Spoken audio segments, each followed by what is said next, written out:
Our guest this week for Touch Base in Seoul is Peter Jongho Na, who is an assistant professor at Yale University's Department of Psychiatry. He's been gaining attention in Korea for his blog postings on mental health issues, a subject that still remains somewhat taboo in Korea, and he published a book in Korea last May as well. To tell us more about his book and his work, Dr. Na joins us via video call now. Hello, Dr. Na. Thank you for being on the show today. Hi, John. Thank you for having me. Okay, so let's talk about your story a bit first. You originally studied psychology before going on to studying psychiatry and becoming a medical doctor. So what drew you to psychiatry? Yeah, so I've always been interested in the human mind, and that's how I initially pursued psychology in my undergrad. And as I studied more of psychology, I got more drawn into the area of mental illness. And then I've lost some people along the way to suicide. And also as a society, I believe, there were many celebrity suicide during the early 2000s when I was in undergrad.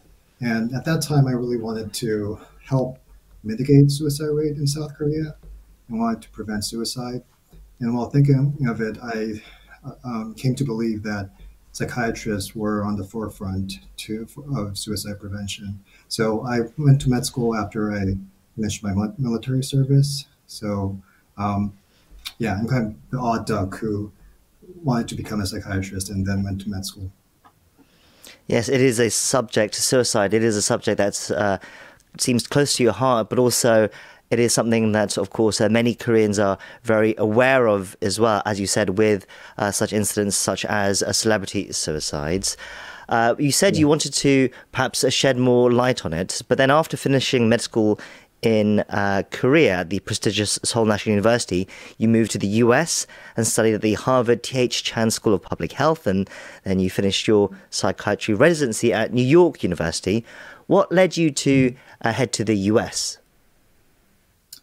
So during my medical school years, when I was in second year of medical school, I was fortunate enough to have a clinical rotation in New York City and New York State Psychiatric Institute, which is affiliated with Columbia University.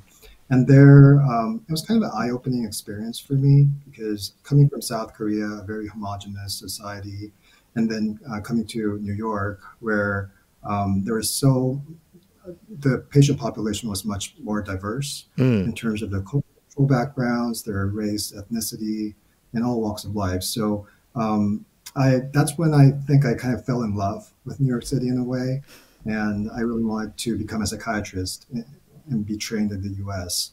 And also, I also observed the teamwork and the camaraderie of the treatment teams while working in the United States. And I thought it was very harmonious and like an orchestra almost, trying to find the best treatment solution. And the team members were like from all fields of mental health. So psychiatrists, clinical psychologists, social workers. So I thought those kind of collaboration was really an eye-opening experience to me. So since then I've been trying to, that's when I really decided I wanted to be trained in the US. Despite being in the US, you have continued to share your experiences with the Korean public, the Korean people, notably in your blog posts, as I mentioned earlier. What led you to start that? What was it that you wanted to continue talking to the Korean people about? Right.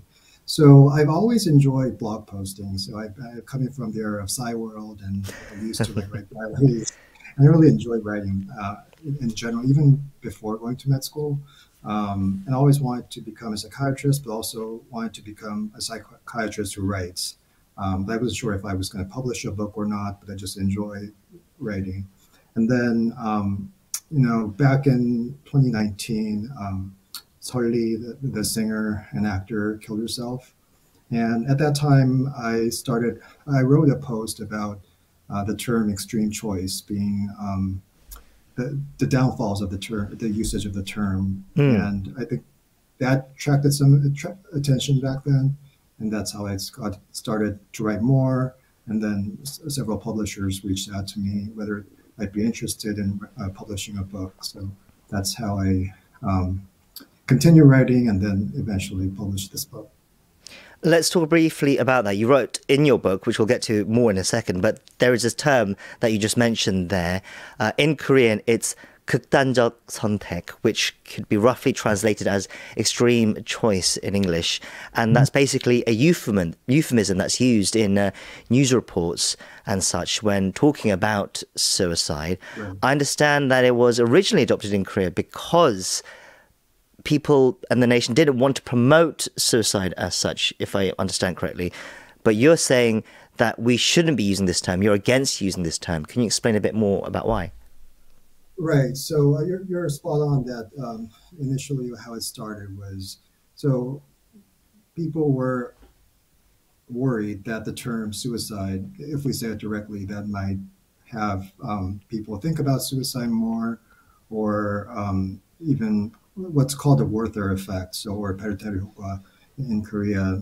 So when people see media posts about suicide and who have suicide, so people who read them when they're vulnerable already to suicide or depression, that might increase the risk of suicide for the readers.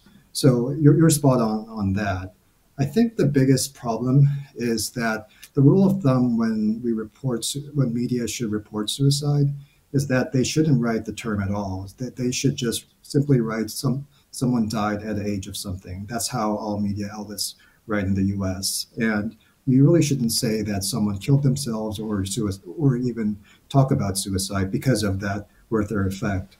And when we're using this term extreme choice, I see the Korean media using it all over the place, almost as if they're not the term suicide, but everyone in Korea now really knows that this is suicide. So the initial goal of the term is now, I think, doesn't have its effect anymore. Right. And there are some downfalls or I would say adverse effects of the term. So first off, I think suicide is such a complex phenomenon, and there could be many root causes to it. It could be either societal, like mostly socioeconomic, or it could also be because of mental illness. And those two are roughly the two major causes, I would say, and there's lots of overlap too. However, so when people become socioeconomically marginalized or deprived, they become hopeless and they end up killing themselves. That's one thing. And the other is people who have serious mental illness. So when someone has schizophrenia, bipolar disorder, their suicide risk is really high. Also, for depression, suicidal thoughts is actually one of the symptoms of clinical depression.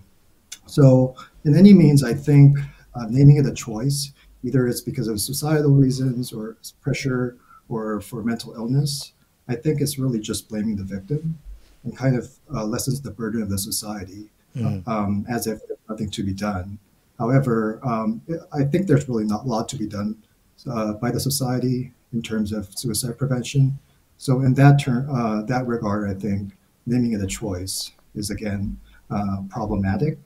And I've been talking about the last point a lot, but the worst thing you can actually tell a person of a suicide loss of survivors, so someone who lost their loved ones to suicide, is asking them why their loved ones made such a choice. So all in all, I think there's lots of downfalls to the term. However, there's really not much evidence that using the term, using such euphemism, would decrease the suicide rate. So that's why I've been talking about this in many media outlets.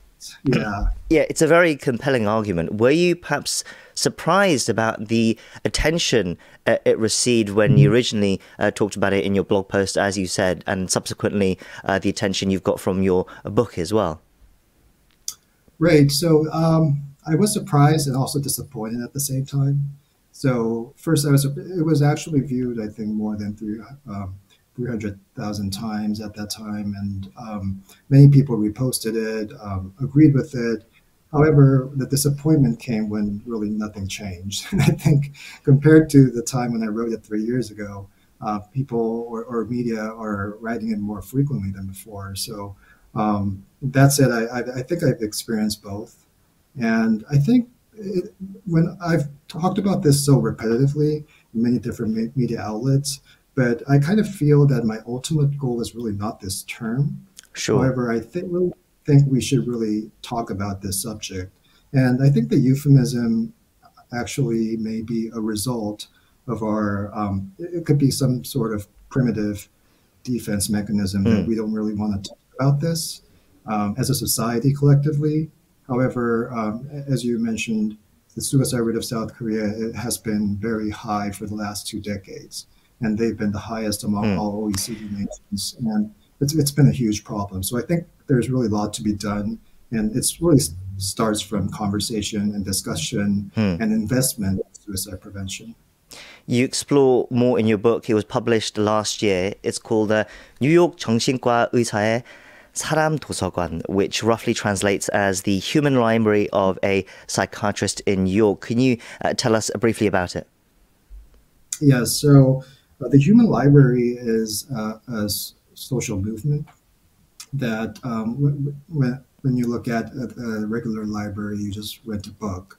However, in a human library, you rent a person. So you get to sit with a person who we are not typically able to meet in our regular daily lives. For example, they could be minorities, they could be immigrants, they could be refugees. And you get to sit with them and talk to them for 30 minutes. And the whole concept of the human library is to unjudge a person. So we all have stereotypes or prejudices that we hold against certain groups, stigma. And the most effective way to actually distill stigma or decrease stigma is to meet that person in a group. And I thought my encounters with my patients, I was a book to them. Mm. And or a book to me, because if you think about it, before I became a psychiatrist, I really never had a time to really actually learn about a person who is living with a serious mental illness, such as schizophrenia or bipolar disorder.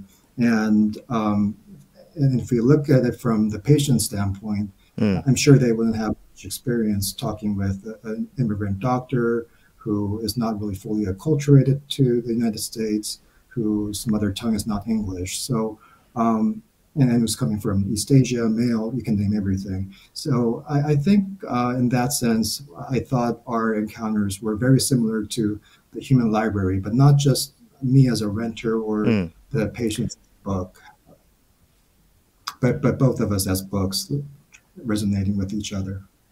Sure. Our time has flown by already. There's not a lot of time we have left. But if I would just ask you one more question, it's a difficult, perhaps, question to answer. But looking from the response from your book and everything that's going on in Korea, what would you like to see change when we talk about mental health issue in Korea? It is still a subject that's often still stigmatized. Right. I think it would be nice if we could be more understanding of each other and trying to embrace our vulnerability. You know, South Korea is such a competitive society that every people wants to be perfect. It's just, I view it as a society of perfectionism. And I think the message I really wanted to convey through my media appearances is that it's really okay to be not okay. So I think trying to understand each other and talking about these difficulties in a safe environment with your loved ones, I think that's where this change starts. And I'm seeing lots of positive changes coming from the younger generation. They're more open to receiving mental health treatment, talking about their struggles. So I see hope in it. And that's basically the message I wanted to convey. Well, I think your readers and our listeners appreciate what you're doing, and hopefully with more openness talking about such issues, the situation can improve, especially with the help of people like yourself as well. We'll leave it there. We've been talking to Dr. Peter Jongho Na for Touch Base in Seoul. Thank you once again for your time today. All right. Thank you so much for having me.